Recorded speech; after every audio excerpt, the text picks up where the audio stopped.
यह विश्लेषण नवांश और सप्तविंशांश के बीच के अंतर को केवल सामान्य परिभाषाओं तक सीमित नहीं रखता, बल्कि इसके गहरे दार्शनिक, यांत्रिक और भविष्यवाणी संबंधी पहलुओं को स्पष्ट करता है। नवांश को जीव शक्ति के रूप में समझा जाता है, अर्थात यह उस सूक्ष्म शक्ति का प्रतिनिधित्व करता है जो जीवन को बनाए रखती है और शरीर को टिकाए रखने की क्षमता देती है। ग्रहों के स्तर पर भी यह अंतर महत्वपूर्ण है। मंगल सप्तविंशांश में होने पर प्रतिरोधक क्षमता को दर्शाता है, जबकि नवांश में यह जीवन शक्ति को समर्थन देता है। यदि मंगल कमजोर हो तो सप्तविंशांश में संक्रमण की संभावना बढ़ती है और नवांश में उपचार की गति धीमी हो जाती है। बृहस्पति सप्तविंशांश में सुरक्षा कवच की तरह कार्य करता है, जबकि नवांश में यह जीवन रक्षक शक्ति प्रदान करता है। यदि नवांश में बृहस्पति मजबूत हो तो गंभीर रोगों में भी व्यक्ति के बचने की संभावना बढ़ जाती है। शनि सप्तविंशांश में कमजोरी और थकान को दर्शाता है, जबकि नवांश में यह रोग को दीर्घकालिक बना सकता है, जिससे लंबे समय तक चलने वाली बीमारियों का संकेत मिलता है। लग्न के स्तर पर भी दोनों का अंतर अत्यंत महत्वपूर्ण है। सप्तविंशांश का लग्न शरीर की प्रतिरोधक संरचना और शारीरिक मजबूती को दर्शाता है, जबकि नवांश का लग्न जीवन की निरंतरता और आंतरिक ऊर्जा का प्रतिनिधित्व करता है। यदि सप्तविंशांश का लग्न कमजोर हो तो शरीर आसानी से प्रभावित हो जाता है, जबकि नवांश का लग्न कमजोर होने पर व्यक्ति के लिए रोग से उबरना कठिन हो जाता है।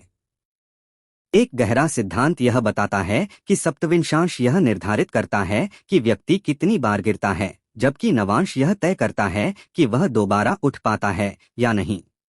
अन्य वर्ग कुंडलियों के साथ इसके संबंध को देखें तो जन्म कुंडली रोग की संभावना बताती है, षष्ठांश रोग के प्रकट होने को दर्शाता है, त्रिंशांश रोग के स्वभाव को बताता है, जबकि सप्तविंशांश प्रतिरोधक क्षमता और नवांश पुनः स्थापना को नियंत्रित करता है। यदि संयुक्त रूप से देखा जाए तो विभिन्न स्थितियां स्पष्ट होती हैं। जब सप्तविंशांश मजबूत हो और नवांश कमजोर हो तो प्रारंभिक प्रतिरोध अच्छा होता है, लेकिन बाद में रोग लंबा खींच सकता है। जब सप्तविंशांश कमजोर हो और नवांश मजबूत हो तो व्यक्ति जल्दी बीमार पड़ता है, लेकिन हर बार ठीक भी हो जाता है। जब दोनों मजबूत हों तो स्वास्थ्य सुदृढ़ रहता है, और जब दोनों कमजोर हों तो बार बार बीमारी और उससे उबरने में कठिनाई का खतरा बढ़ जाता है। अंततः यह समझना आवश्यक है कि सप्तविंशांश युद्ध क्षेत्र में लड़ने वाले सैनिक की तरह है जो तत्काल संघर्ष करता है, जबकि नवांश उस राजा की तरह है जो पूरे राज्य के अस्तित्व और जीवन की निरंतरता को बनाए रखता है। दोनों का संतुलन ही वास्तविक स्वास्थ्य और जीवन शक्ति को निर्धारित करता है। प्रस्तुत कुंडली के अनुसार मकर लग्न होने के कारण जीवन का मूल स्वभाव गंभीर, संरचित और लक्ष्योन्मुख होना चाहिए, लेकिन ग्रहों की स्थिति इस स्वाभाविक संरचना को पूरी तरह समर्थन नहीं देती और भीतर एक विरोधाभास उत्पन्न करती है। जन्म कुंडली में चंद्रमा कुंभ राशि में दूसरे भाव में स्थित है, जिससे मन का संबंध विचार, वाणी और मानसिक प्रसंस्करण से जुड़ जाता है। इसका पूर्ण दृष्टि 8वें भाव पर पड़ना अत्यंत महत्वपूर्ण है, क्योंकि 8वां भाव गहराई, अनिश्चितता, भय और अवचेतन मन का प्रतिनिधित्व करता है। इस कारण व्यक्ति का मन लगातार गहरे विचारों, आशंकाओं और अनावश्यक विश्लेषण में उलझा रहता है, जिससे साधारण कार्यों में भी मानसिक स्थिरता नहीं बन पाती। यह स्थिति सीधे तौर पर एकाग्रता को प्रभावित करती है, क्योंकि मन सरल दिशा में चलने के बजाय जटिल और गहरे विचारों में भटकता रहता है। शनि वृषभ राशि में 5वें भाव में स्थित होकर अत्यंत महत्वपूर्ण भूमिका निभाता है। इसकी दशम दृष्टि सीधे चंद्रमा पर पड़ती है, जो इस पूरी कुंडली का सबसे महत्वपूर्ण और संवेदनशील बिंदु है। यह दृष्टि मन पर दबाव, भारीपन और धीमापन उत्पन्न करती है। इसके परिणामस्वरूप व्यक्ति की सोचने की गति धीमी हो जाती है, निर्णय लेने में समय लगता है और मानसिक रूप से बोझिलता महसूस होती है। यही एकाग्रता की कमी का मुख्य कारण बनता है, क्योंकि मन स्वतंत्र रूप से कार्य नहीं कर पाता बल्कि दबाव में आकर कार्य करता है। शनि की अन्य दृष्टियां 7वें और 11वें भाव पर भी प्रभाव डालती हैं, जिससे सामाजिक संबंधों में संकोच, दूसरों की राय के प्रति संवेदनशीलता और प्रयासों का देर से फल मिलना जैसी स्थितियां उत्पन्न होती हैं। मंगल मकर राशि में लग्न में उच्च का होकर अत्यंत शक्तिशाली स्थिति में है, जो व्यक्ति को कार्य करने की प्रबल ऊर्जा और क्षमता प्रदान करता है। इसकी दृष्टि चौथे, सातवें और आठवें भाव पर पड़ती है। चौथे भाव पर इसका प्रभाव आंतरिक शांति को प्रभावित करता है। सातवें भाव पर यह बाहरी वातावरण के साथ टकराव की स्थिति बना सकता है और आठवें भाव पर इसकी दृष्टि अचानक ऊर्जा के उतार चढ़ाव उत्पन्न करती है। इसका परिणाम यह होता है कि व्यक्ति अचानक बहुत ऊर्जा के साथ काम शुरू करता है, लेकिन उतनी ही तेजी से वह ऊर्जा समाप्त भी हो जाती है, जिससे निरंतरता नहीं बन पाती। बुध कन्या राशि में नवम भाव में स्थित होकर अपनी ही राशि में अत्यंत मजबूत स्थिति में है, जो उच्च बुद्धिमत्ता, विश्लेषण क्षमता और सीखने की योग्यता प्रदान करता है। इसकी दृष्टि तीसरे भाव पर पड़ती है, जो प्रयास और पहल का भाव है। इसका अर्थ यह है कि व्यक्ति समझने में तो तेज है, लेकिन प्रयास में स्थिरता नहीं रख पाता, यानी ज्ञान और क्रियान्वयन के बीच अंतर बना रहता है। यही कारण है कि व्यक्ति जल्दी समझ लेता है, लेकिन लगातार अभ्यास नहीं कर पाता। जब इन सभी ग्रहों के प्रभाव को एक साथ देखा जाता है, तो एक स्पष्ट पैटर्न सामने आता है, जिसमें मंगल ऊर्जा देता है, बुध समझने की क्षमता देता है, लेकिन शनि चंद्रमा को दबाकर मानसिक गति को धीमा कर देता है। इस कारण एक सक्षम और बुद्धिमान मन होने के बावजूद वह पूरी क्षमता से कार्य नहीं कर पाता। नवांश कुंडली इस पूरे ढांचे की आंतरिक परत को उजागर करती है। यहाँ मिथुन लग्न होने के कारण मानसिक सक्रियता और द्वंद्वात्मकता का तत्व पहले से मौजूद है।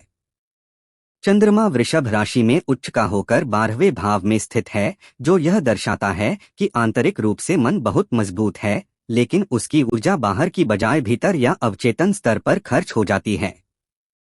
यह एक प्रकार का ऊर्जा रिसाव है, जिससे व्यक्ति के पास मानसिक शक्ति तो होती है, लेकिन वह स्थिर रूप से उपयोग नहीं हो पाती। शनि कर्क राशि में दूसरे भाव में स्थित होकर चौथे और आठवें भाव पर दृष्टि डालता है, जिससे भावनात्मक असुरक्षा, आत्मसंदेह और आंतरिक दबाव उत्पन्न होता है। यह स्थिति व्यक्ति के भीतर एक प्रकार की अस्थिरता पैदा करती है, जिससे वह पूरी तरह आत्मविश्वास के साथ कार्य नहीं कर पाता। बुध भी कर्क राशि में होने के कारण यहाँ तर्क की बजाय भावनात्मक सोच को बढ़ाता है, जिससे अत्यधिक विश्लेषण और निर्णय में अस्थिरता आती है। मंगल कुंभ राशि में नवम भाव में स्थित होकर अपनी दृष्टि से चंद्रमा को प्रभावित करता है, जिससे आंतरिक मन में उत्तेजना और बेचैनी उत्पन्न होती है। यह स्थिति मानसिक शांति को भंग करती है और व्यक्ति को लगातार सक्रिय लेकिन अस्थिर बनाए रखती है। इसका परिणाम यह होता है कि व्यक्ति के भीतर क्षमता होने के बावजूद वह स्थिर रूप से ध्यान केंद्रित नहीं कर पाता। जब जन्म कुंडली और नवांश को एक साथ जोड़ा जाता है, तो यह स्पष्ट होता है कि चंद्रमा दोनों स्तरों पर प्रभावित है। जन्म कुंडली में शनि द्वारा दबाया गया चंद्रमा और नवांश में 12वें भाव में स्थित चंद्रमा मिलकर यह स्थिति बनाते हैं कि मन में शक्ति तो है, लेकिन वह उपलब्ध नहीं हो पाती। शनि दोनों ही स्तरों पर मानसिक और भावनात्मक दबाव उत्पन्न करता है, जिससे एक प्रकार की स्थायी मानसिक भारीपन की स्थिति बनती है। बुध दोनों कुंडलियों में अलग अलग रूप में कार्य करता है। जहां एक ओर वह अत्यंत बुद्धिमत्ता देता है, वहीं दूसरी ओर भावनात्मक प्रभाव के कारण क्रियान्वयन में अस्थिरता लाता है। मंगल दोनों स्तरों पर ऊर्जा देता है, लेकिन साथ ही मन को उत्तेजित करके अस्थिरता भी बढ़ाता है। इस प्रकार एक चक्र बनता है, जिसमें व्यक्ति पहले जल्दी समझता है, फिर उत्साह के साथ कार्य शुरू करता है, उसके बाद शनि के प्रभाव से मन धीमा और भारी हो जाता है, फिर भावनात्मक अस्थिरता उत्पन्न होती है और अंततः ध्यान टूट जाता है। यह प्रक्रिया बार बार दोहराई जाती है, जिससे निरंतरता और एकाग्रता दोनों प्रभावित होती हैं। अंततः यह स्थिति यह दर्शाती है कि व्यक्ति में बुद्धिमत्ता और ऊर्जा दोनों उच्च स्तर की हैं, लेकिन शनि के प्रभाव से मन दबा हुआ है और नवांश में भावनात्मक ऊर्जा के रिसाव के कारण वह स्थिर रूप से उपयोग नहीं हो पा रही। यही कारण है कि क्षमता होने के बावजूद ध्यान अस्थिर रहता है और कार्य में निरंतरता नहीं बन पाती। यह विश्लेषण अब उस स्तर पर पहुंचता है जहां केवल समस्या को समझना नहीं बल्कि पूरे सिस्टम को कैसे मजबूत किया जाए, यह समझना सबसे महत्वपूर्ण हो जाता है। यहाँ नवांश और सप्तविंशांश को एक साथ लेकर यह देखा जा रहा है कि व्यक्ति की आंतरिक पुनःस्थापना शक्ति और बाहरी प्रतिरोधक क्षमता कैसे कार्य कर रही है और उनमें कहाँ कमी है। सबसे पहले मूल सिद्धांत को समझना आवश्यक है कि नवांश पुनःस्थापना, आंतरिक संतुलन और जीवन को बनाए रखने वाली शक्ति का प्रतिनिधित्व करता है, जबकि सप्तविंशांश शरीर की प्रतिरोधक क्षमता, सहन शक्ति और संघर्ष करने की योग्यता को दर्शाता है। इसका सीधा अर्थ यह है कि नवांश व्यक्ति को ठीक करता है और सप्तविंशांश उसे बचाता है। यदि केवल पुनःस्थापना मजबूत हो लेकिन प्रतिरोध कमजोर हो तो व्यक्ति बार बार गिरता रहेगा, और यदि केवल प्रतिरोध मजबूत हो लेकिन पुनःस्थापना कमजोर हो तो एक बार गिरने के बाद उठना कठिन हो जाएगा। नवांश के आधार पर देखा जाए तो चंद्रमा वृषभ में उच्च का होकर 12वें भाव में स्थित है।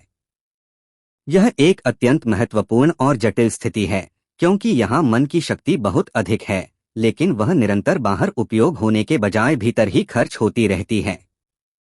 इसका परिणाम यह होता है कि व्यक्ति में क्षमता तो होती है, लेकिन वह लगातार थकान, मानसिक पीछे हटने की प्रवृत्ति और ऊर्जा के रिसाव का अनुभव करता है। यह स्थिति यह भी दर्शाती है कि व्यक्ति ठीक तो हो जाता है, लेकिन केवल तब जब वह स्वयं को बाहरी गतिविधियों से अलग कर लेता है। कर्क राशि में बुध, शुक्र और शनि का एक साथ होना इस पूरे ढांचे का सबसे बड़ा अवरोध बनता है। यहाँ सोच तर्क आधारित न होकर भावनात्मक हो जाती है, अनुशासन मनोदशा पर निर्भर हो जाता है और आराम तथा सुविधा तर्क और लक्ष्य से ऊपर आ जाते हैं। इसका परिणाम यह होता है कि व्यक्ति तभी प्रभावी ढंग से कार्य कर पाता है जब उसकी भावनात्मक स्थिति संतुलित हो, अन्यथा वह पूरी तरह से कार्य से अलग हो जाता है। मंगल का कुंभ में होना यह दर्शाता है कि प्रयास आदर्श और प्रेरणा पर आधारित है, न कि दिनचर्या पर, इसलिए व्यक्ति तभी काम करता है जब उसे भीतर से प्रेरणा मिलती है, न कि नियमित रूप से। अब सप्तविंशांश को देखें तो यहाँ भी कई महत्वपूर्ण संकेत मिलते हैं। चंद्रमा 12वें भाव में स्थित होकर वही स्थिति दोहराता है जो नवांश में दिखाई दे रही थी, जिससे यह स्पष्ट हो जाता है कि ऊर्जा का रिसाव एक बार नहीं बल्कि 2 स्तरों पर हो रहा है। यह अत्यंत महत्वपूर्ण संकेत है कि व्यक्ति की ऊर्जा प्रणाली स्थिर नहीं है और वह जितनी ऊर्जा प्राप्त करता है उससे अधिक तेजी से उसे खो देता है। बुध 6ठे भाव में स्थित होकर तंत्रिका, तंत्र की संवेदनशीलता और अत्यधिक सोच के कारण होने वाली थकान को दर्शाता है। शनि 4थे भाव में आंतरिक भारीपन और मानसिक प्रतिरोध को दर्शाता है, जिससे व्यक्ति को कार्य शुरू करने और जारी रखने में कठिनाई होती है।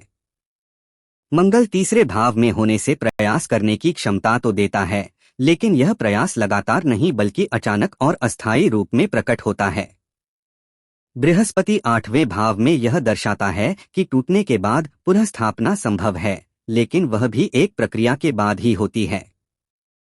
जब नवांश और सप्तविंशांश को एक साथ जोड़ा जाता है तो एक स्पष्ट चक्र सामने आता है। व्यक्ति शुरुआत में ऊर्जा के साथ कार्य करता है, फिर अत्यधिक सोच और मानसिक गतिविधि के कारण उसका ध्यान भटकता है। इसके बाद भावनात्मक स्तर पर ऊर्जा का क्षय होता है, जिससे उसकी प्रतिरोधक क्षमता गिर जाती है और अंततः वह पूरी तरह से रुक जाता है। इसके बाद नवांश की शक्ति के कारण वह धीरे धीरे पुनःस्थापित होता है और फिर वही प्रक्रिया दोहराई जाती है। यह एक ऐसा चक्र है जिसमें समस्या क्षमता की नहीं बल्कि ऊर्जा प्रबंधन की है। इस विश्लेषण का सबसे महत्वपूर्ण निष्कर्ष यह है कि व्यक्ति में न तो बुद्धिमत्ता की कमी है और न ही कार्य करने की क्षमता की, बल्कि मुख्य समस्या ऊर्जा के रिसाव और भावनात्मक हस्तक्षेप की है। जब तक इन दोनों को नियंत्रित नहीं किया जाता, तब तक कोई भी बाहरी प्रयास स्थायी परिणाम नहीं दे पाएगा। समाधान के रूप में सबसे पहले सप्तविंशांश को मजबूत करना आवश्यक है, क्योंकि यदि प्रतिरोधक क्षमता ही कमजोर है तो पुनःस्थापना का लाभ नहीं मिल पाएगा। इसके लिए लंबे समय तक लगातार कार्य करने के बजाय छोटे छोटे समय खंडों में काम करना आवश्यक है, ताकि ऊर्जा का अत्यधिक क्षय न हो। साथ ही सोच को संरचित करना आवश्यक है, जिसके लिए केवल पढ़ने के बजाय लिखकर अभ्यास करना अधिक प्रभावी होगा। शनि के प्रभाव को संतुलित करने के लिए एक निश्चित दिनचर्या बनाना अत्यंत आवश्यक है, क्योंकि यहाँ प्रेरणा से अधिक अनुशासन की आवश्यकता है। इसके बाद नवांश को सक्रिय करना आवश्यक है, जिसके लिए मानसिक और भावनात्मक संतुलन पर काम करना होगा। व्यक्ति को नियमित रूप से शांत और एकांत समय देना चाहिए ताकि मन पुनः स्थापित हो सके। अध्ययन के लिए एक ही स्थान और एक स्थिर वातावरण का उपयोग करना चाहिए, जिससे भावनात्मक उतार चढ़ाव कम हो सकें। साथ ही कार्य को उद्देश्यपूर्ण बनाना आवश्यक है, ताकि मंगल की ऊर्जा सही दिशा में उपयोग हो सके। अंततः एक आदर्श कार्य प्रणाली यह होगी कि व्यक्ति छोटे छोटे समय खंडों में काम शुरू करे, बीच में संरचित तरीके से लिखकर अध्ययन करे, थकान आने से पहले ही रुक जाए, फिर थोड़े समय के लिए शांत होकर स्वयं को पुनः स्थापित करे और इस प्रक्रिया को कई बार दोहराए। यही वह संतुलन है जो प्रतिरोधक क्षमता और पुनः स्थापना शक्ति को एक साथ सक्रिय करता है।